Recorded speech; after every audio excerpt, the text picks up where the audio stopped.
I was thinking, it's not just about the red flags, right? Red flags is to the negative. I think we also often miss positive intuition that can lead us into better paths, to better relationships, and so on.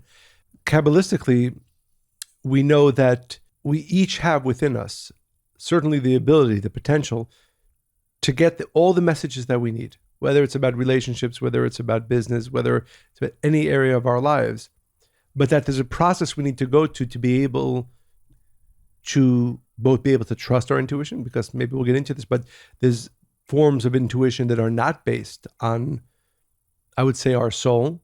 I think we gave the example, I think it was last podcast with doctors, for example. You know, we often like to choose doctors, certainly qualified, but that the ego is not overblown, because ego can often obscure intuition. So I think when we talk about the importance of intuition, it's not just, as some might think, some people have it, some people don't, but rather you want your life to be directed by what we call our soul.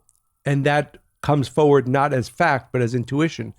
And developing that intuition is a very important tool that each one of us needs to better ourselves, to grow, and to find all the answers that we need. But I think it begins with the understanding that you are being directed all the time. You are receiving answers all the time, but you have to be able to hear it.